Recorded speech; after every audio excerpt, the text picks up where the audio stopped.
good morning. How are you doing today? Oh, everyone, I'm doing so well. It's such a pleasure to be talking to you today. Thank you so much for having me. Well, we got to start off by asking the big question. Did you have to travel back in time to be with me today? Well, it depends what time it is where you are, but I think probably. Let me tell you what I love about this show. The Lazarus Project gives us the opportunity. You do what NPR does, and that is you take us someplace. Every episode, you take viewers to someplace new. And that I love that connection.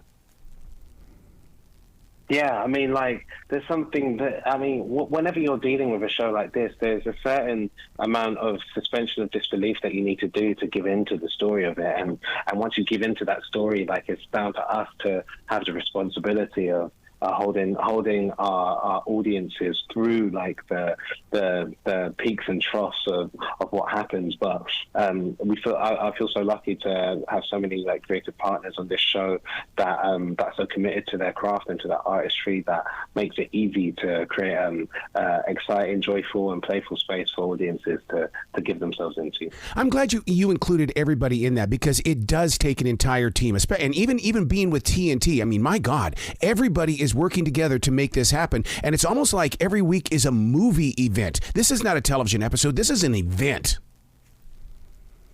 Absolutely, and TNT are wonderful partners to have on this show. And I was just I've spent a bit of time in America this year, and like seeing the trailers for the show coming up during the playoffs. You know, like basketball fans, sci-fi fans, who knew that Venn diagram was going to cross over so quickly. But it's a real event for us, and I feel like the show like lives up to the billing of being able to handle that expectation, that scrutiny. So I'm really excited for people to fully enjoy the meal that's served up by the show. Does it blow you away that when it comes to you in the manuscript form, it's just words, but now it takes everybody to bring it to life? And then when you see the final product with each episode, I mean, it's like that. It's like, wow, a miracle has just unrolled here.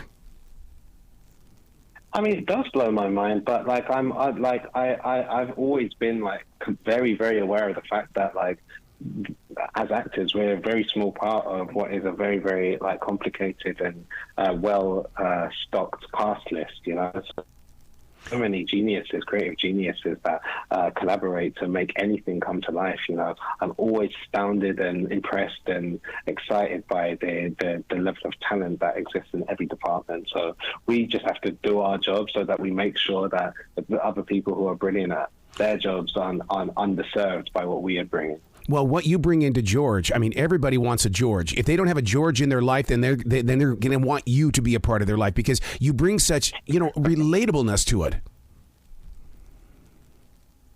Yeah, I mean, like someone was saying to me the other day, you need to get yourself a boyfriend that loves you the way George loves Sarah.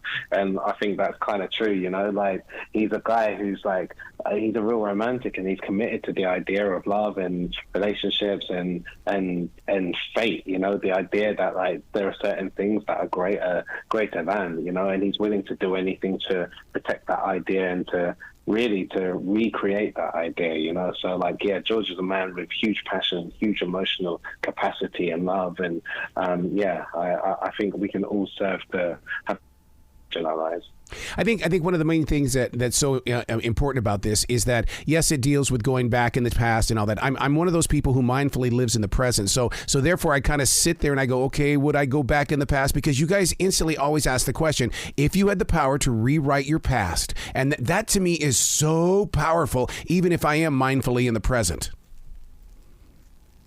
Yeah, but I mean, I think if anything is learned by this show is that we've got to be careful about like what happens when we go back and try and meddle, because you cannot do it without consequences. You cannot do it without ramifications. And George does his best, you know, but like if you put out a fire in one corner of the room, it's going to start a furnace in the other, you know. So you've got to make sure that you're making the right decisions, or at least that the risks you're taking are worth it for the results that you're willing to get out of them. As that actor, do you feel that, I mean, as a viewer, I'm going to be very honest with you. When I watch you on the Lazarus Project is the fact that I like watching your facial expressions. Your eyes tell a story without you ever speaking words. And it's like, oh my God, where's he going with this? I hope you're like, oh my God, in a good way, not in a bad way. But yeah,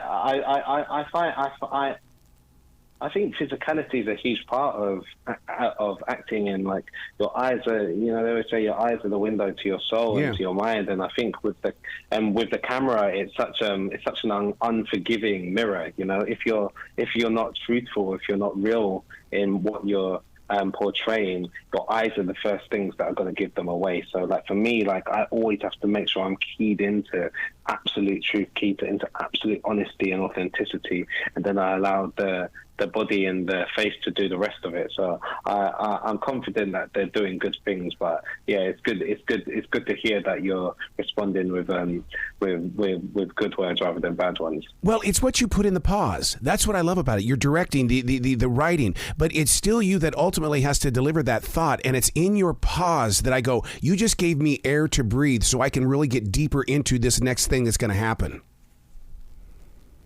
Well, I mean, like actors spend so much time when they first get a script. They spend so much time looking at what lines they've got or what the things they have to say. But like what you can communicate about a character does not end with the words that you say. There's so much that can be communicated through the words that you don't say, the silences that you make, the pauses that you make, the stillness that you can generate. That can be so impactful and loud. And yeah, I suppose as an actor, like it's my job to try and find as many moments as that as possible to at least augment the wonderful words that are written for us by our esteemed writers. Wow. Well, I'm so glad that you guys are on TNT, because that's been a part of my life for decades. And you guys are part of the storyline that I get to watch every single week. Please come back to this show anytime in the future. Yeah, absolutely. I mean, we're very fortunate to have already wrapped on our second series of the show, so we're really confident that that's going to be making an appearance on TNT sometime in the very near future. So look out for that, Series 2 Lazarus Project. I love it. Be brilliant today, okay, sir? Thank you so much. You too.